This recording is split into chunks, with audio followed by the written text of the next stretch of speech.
नमस्ते प्रिय विद्यार्थियों। तो चलिए आज हम 10वीं कक्षा में योगा सब्जेक्ट में पाठ 4 देखेंगे। योग का स्वरूप एवं परिभाषा 2। अब हम पाठ पे पहुंचेंगे। प्रिय विद्यार्थियों, पिछले पाठ से हम योग के स्वरूप को विभिन्न परिभाषाओं के द्वारा जानने का प्रयास कर रहे हैं। हमने 3 परिभाषाओं पर चर्चा की। इसी श्रृंखला को आगे बढ़ते हुए हम योग की एक और सुंदर परिभाषा पर विचार करेंगे। तो चलिए हम विचार करेंगे एक और परिभाषा पर। योग कर्मों को कुशलतापूर्वक करना।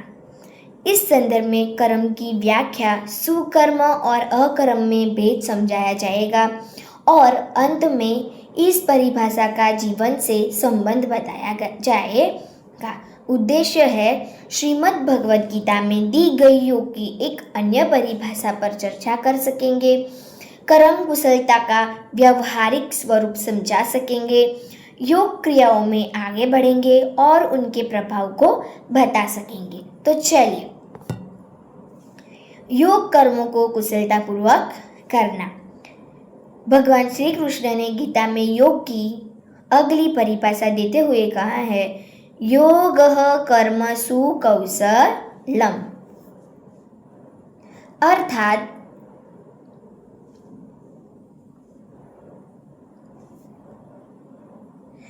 कुशलतापूर्वक कर्मों को करना योग है।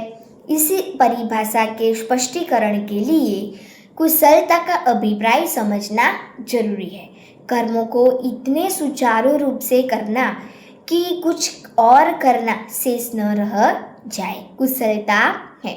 कर्मों का आशय यहाँ निश्चय रूप से सुकर्म मात्र है, अर्थात वह कर्म जो करने योग्य है। निषिद्ध कर्म, चोरी, निंदा आदि इस परिधि में नहीं आती। आइए कर्म कुशलता के आशय को समझें। मान लीजिए आपने 10,000 रुपये की कुछ वस्तुएं खरीदी।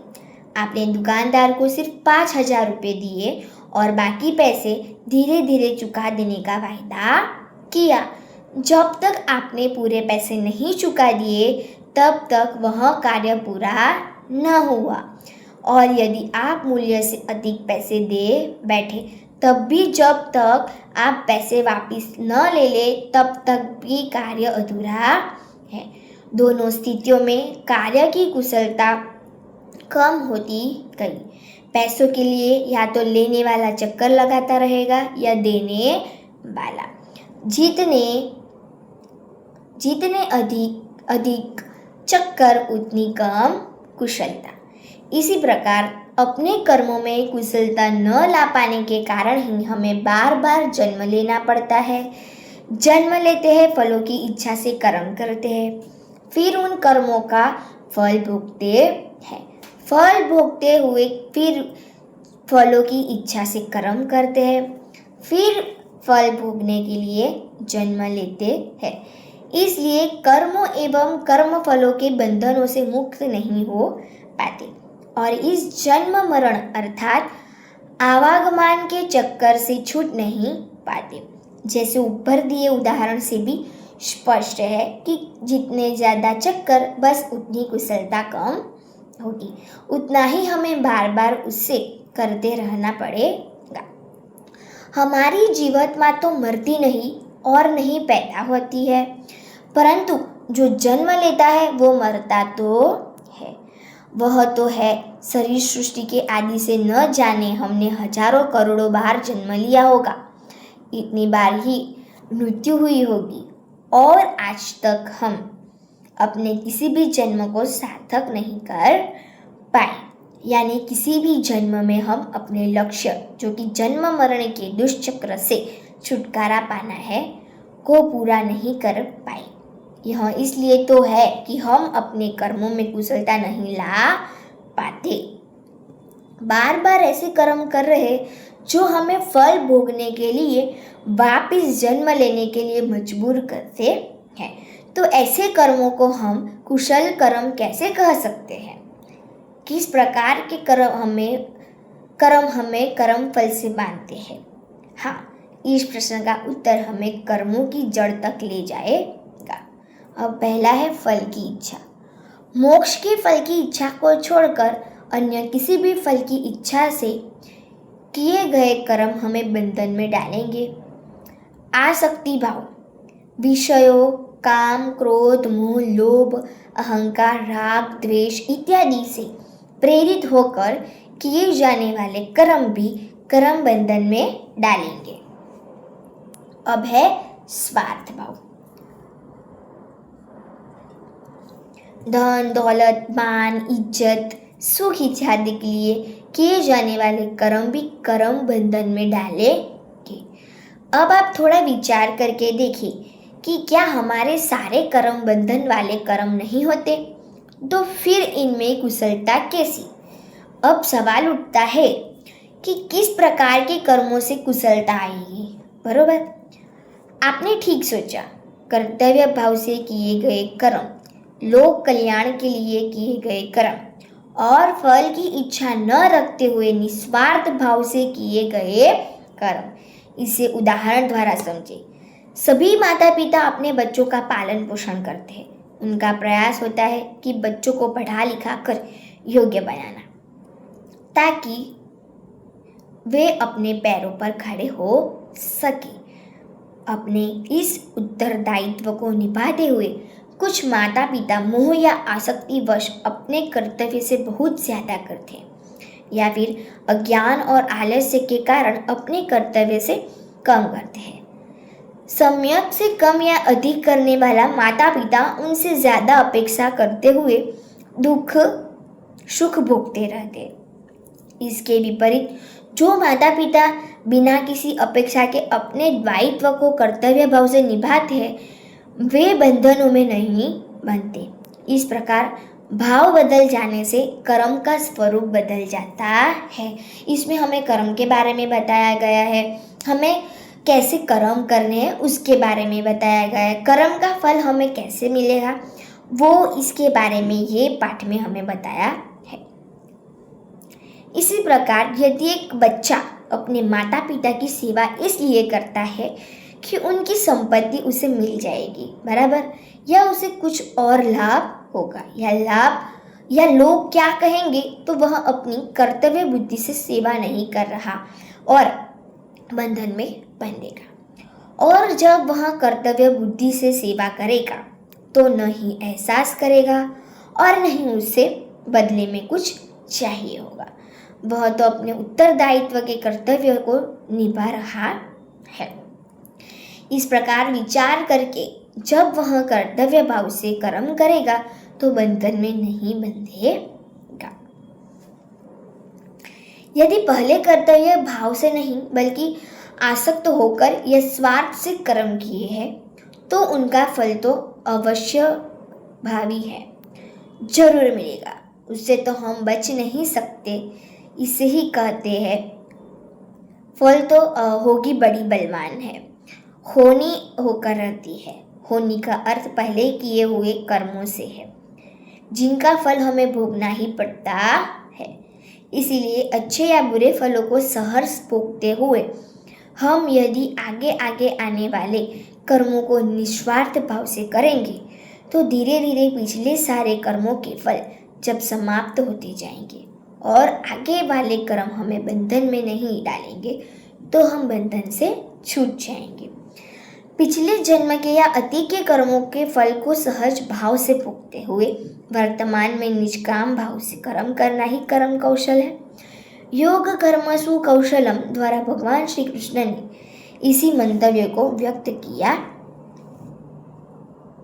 अब है कर्म, अकर्म, सकर्म और विकर्म के बारे में थोड़ी जानकारी है। जिन कर्मों में कुशलता लाने की बात हमने अभी तक की है उसका भाव करने योग्य कर्मों से है, यानी कि सुकर्म, और जो नहीं किए जाने वाले योग्य कर्म है उन्हें विकर्म अथवा निषिद्ध कर्म कहते हैं, जैसे चोरी, निंदा, हिंसा।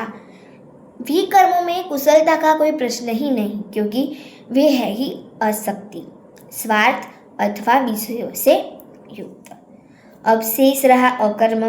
अकर्म का भाव है कुछ न करना, यह सोचना कि न होगा बास न बजेगी बांसुरी, न कर्म करेंगे और न ही फल में बंधेंगे। यहाँ तक कि अपने कर्तव्यों को भी भाग्य के सहारे छोड़कर हाथ पे हाथ रखकर बैठ जाना अकर्मण्यता है।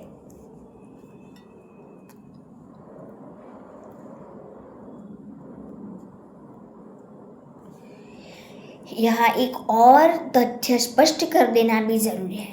जिस प्रकार निषिद्ध कर्मों में कौशल कार्य कुशलता नहीं हो सकती, उसी प्रकार कुछ न करने से भी कर्म कुशलता नहीं आ सकती। तात्पर्य यह है कि अकर्मण्यता भी योग है नहीं। कुछ लोगों को यह भ्रम रहता है कि यदि वे कर्म नहीं करेंगे तो न पुण्य में बंधेंगे न पाप में। इस प्रकार योग्य कर्म को न करते हुए वे निष्क्रियता को ही योग समझ बैठते हैं और अज्ञान के अंधेरे में डूबे हुए अपनों को स्वयं सिद्ध मान भटकते रहते हैं। भगवान श्री कृष्ण ने गीता में स्पष्ट कहा है कि कोई भी प्राणी बिना कर्म के नहीं रह सकता। कर्म तो उसे करना ही पड़ता है। कर्म न करने को यदि अकर्म मान भी लिया जाए तो भी देश काल एवं स्थिति विशेष में वह अकर्म या तो सुकर्म बन जाएगा या विकर्म। इसीलिए अकर्म का कोई अस्तित्व नहीं रहता। एक उदाहरण द्वारा इसे स्पष्ट किए देते हैं। मान लीजिए आपके पिताजी आपके बेटे को, अपने पोते को किसी उपद्रव करने पर डांट रहे हैं। आप वहाँ बैठे सोच रहे हैं कि बच्चे ने जो गलती की है इसके लिए पिताजी का डांटना उचित है। इस प्रकार आपका अकर्मण्य रहना भी सुकर्म में बदल गया। दूसरी स्थिति, आपकी धर्मपत्नी पिताजी को कुछ जला कटा अथवा अपशब्द बोल रही है। आप चुपचाप बैठे सुन रहे हैं, न आप पत्नी को रोकते हैं और न ही उसका विरोध करते हैं। ऐसी दशा में आपका अकर्मण्य रहना विकर्म अथवा दुष्कर्म में बदल गया। सार रूप में यह कह सकते हैं कि पूर्व कर्मों के फल अवश्यंभावी है। उन्हें स्थिर मन से स्वीकार करें और आगे इस प्रकार कर्म करें कि उनका फल हमें न भुगतना पड़े, यानी योग युक्त होकर कर्म करें। योग युक्त होने से अभिप्राय यह है कि स्वयं को ईश्वर का निमित्त मात्र जानकर कर्म करते जाइए। अपने आप को ऐसा मानिए कि हम ईश्वर के हैं, भगवान के हैं, उनको समझ के हमें कर्म करना चाहिए, कर्म वाले काम करने चाहिए। अब हम क्रियाएं सीखेंगे। इस पाठ में नीचे दी गई क्रियाओं को सीखेंगे। पीठ के बल लेटकर पेट फुलाना, छाती फुलाना, बैठकर हाथों को कलाई से ऊपर नीचे करना, हथेलियों को खोलना और बंद करना, मुठिया बनाकर कलाई से चक्राकार घुमाना। इन क्रियाओं की स्थिति और विधि को पढ़े, समझे और कंठस्थ कर ले और फिर उचित समय पर पहले सीखी हुई क्रियाओं को करने के बाद इन्हें भी करें। पहली है पेट फुलाने की क्रिया। आप देख सकते हैं पेट फुलाने की क्रिया यहाँ पे हमें दिखाई देती है पिक्चर में। अब स्थिति है चेतनावस्था। कौन सी स्थिति है? चेतनावस्था। अब विधि है सांस भर कर रोके, सांस भर कर रोके रखनी है। अपने पेट को चारों तरफ से फुलाए, ऊपर नीचे दाएं बाएं चारों तरफ से पेट को खूब फुलाए। नाभि के नीचे का हिस्सा पत्थर की भांति कड़ा करने का प्रयास करें। थोड़ी देर इस स्थिति में रहे। जब सांस निकालना हो तो जैसे टायर से हवा लीक होती है उस तरह धीरे धीरे सांस निकाल दे। इस क्रिया को 3 से 4 बार दोहराएं और विश्राम करें। पेट फुलाने की क्रिया खत्म हुई। अब हमें छाती को फुलाने की क्रिया करनी है। बराबर, नीचे हमें छाती फुलाने की क्रिया दी है। छाती को फुलाने की क्रिया हम देख सकते हैं यहाँ पे पिक्चर में। स्थिति कैसी रखनी है? चेतनावस्था। विधि क्या है? सांस भर कर रोके, छाती को दाएं बाएं और ऊपर नीचे सब ओर से फुलाए, पेट को अंदर की ओर सिकोड़ते हुए ऊपर की ओर खींचे। थोड़ी देर इस स्थिति में रहे। जब सांस निकालना हो तो जैसे टायर से हवा लीक होती है उस तरह धीरे धीरे सांस निकाल दे। इस क्रिया को 3 से 5 बार दोहराए और विश्राम करें। अब बैठकर की जाने वाली क्रियाएं हैं। बैठकर की जाने वाली क्रियाओं की स्थिति नीचे दी गई है। साधक सुखासन, वज्रासन या पद्मासन से सुविधापूर्वक बैठते हैं। रीढ़, गर्दन और सिर बिल्कुल सीधा रखते हैं और हाथ घुटनों पर रखते हैं। अब सुखासन आप देख सकते हो, यहाँ पे स्क्रीन पे दिख रहा है हमें। बैठकर की जाने वाली सभी क्रियाओं के लिए यही स्थिति रहेगी। क्रिया शुरू करने से पूर्व सांस भरेंगे और क्रिया पूरी हो जाने के बाद सांस निकाल देंगे। आइए नीचे दी गई 3 क्रियाओं को समझिए। हाथों को कलाई से ऊपर नीचे करना। अब विधि है हमें नीचे दी गई है। दोनों बाजू सामने की ओर फैलाइए। कलाई से हाथों को ऊपर नीचे की ओर करें। लगातार स्थिति में आने के बाद सांस निकाल दें। दूसरा है हाथों को पूरा खोलना और बंद करना। आप देख सकते हैं यहाँ पे आपको स्क्रीन पे 2 पिक्चर दिख रहे हैं। दोनों बाजू सामने की ओर फैलाए। हाथों की उंगली और अंगूठे को पूरा खोले। खोलने के बाद कसकर मुठ्ठियाँ बनाई। मुट्ठी बनाते समय अंगूठा मुट्ठी के अंदर बंद कर ले।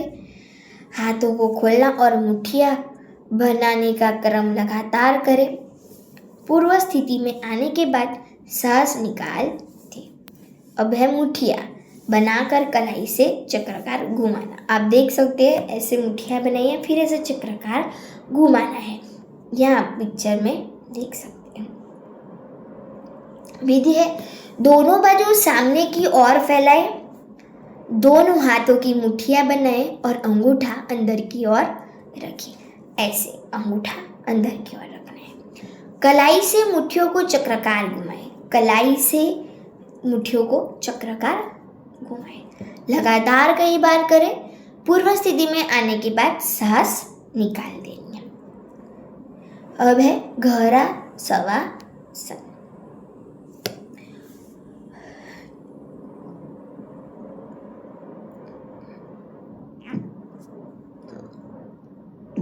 अब हम हर क्रिया के पश्चात शवासन में विश्राम करते हैं। यह एक महत्वपूर्ण आसन है। ध्यान रहे कि जितना जितना शवासन गहरा होता जाएगा उतना उतना अभ्यासी भी अच्छा होता जाएगा। शवासन गहरा कैसे हो इस पर चर्चा कर लें। शवासन करने के लिए आप पीठ के बल लेटते हैं। दोनों पैर 1 से 1.5 फुट तक और हाथ शरीर से 8-9 इंच की दूरी पर रखते हैं। हथेलियाँ अर्ध खुली सी और उनका रुख आसन की ओर होता है। आप आंखें बंद करके शरीर को ढीला छोड़ देते हैं और निश्चल हो जाते। सांस जैसे आ रहे हैं आने देते हैं और जैसे जा रहा है जैसे जाने देते हैं। केवल साक्षी भाव से सांस का आना जाना देखते रहते हैं। शरीर को विश्राम देते हुए मन को भी शांत करते हैं ताकि मन में कोई विचार न आए। अब शवासन को और गहरा करने के लिए आप अपना ध्यान पेट पर ले जाएं और महसूस करें कि आपका पेट ऊपर नीचे हो रहा है। सांस के साथ जब पेट नीचे की ओर जाए तो गिने 1, जब दोबारा नीचे जाए तो गिने 2। इस तरह अपनी गिनती को आगे बढ़ाते हुए मन को एकाग्र करें। गिनती टूट जाए तो फिर से गिनती को आगे बढ़ाते जाए। धीरे धीरे शवासन को और गहरा करते जाना है। प्रयत्न करें कि आपकी गिनती 25, 30, 40 तक चली जाए। यदि आपकी गिनती 100 तक चली जाए तो समझ लें कि आपका शवासन बढ़िया होने लग गया है। अब हमने शवासन देख लिया, गहरा शवासन। अब हम क्रियाएं सीखेंगे। पहली है प्रार्थना। पीठ के बल लेटकर शवासन, ताड़ासन, बाजुओं की क्रियाएं, पैरों की क्रियाएं। दोनों घुटनों से भारी भारी छाती दबाना, घुटने थपथपाना, पंजे पटकना, शरीर के मध्य भाग को उठाना, हाथों को घुटनों पर रखना, पेट फुलाना और छाती फुलाना। बैठकर की जाने वाली क्रिया है हाथों को कलाई से ऊपर नीचे करना, हथेलियों को खोलना और बंद करना, मुठ्ठियां बनाकर कलाई से चक्राकार घुमाना। हमने ये देखा। यहाँ पे हमारा चौथा पार्ट कंप्लीट हुआ। Thank you.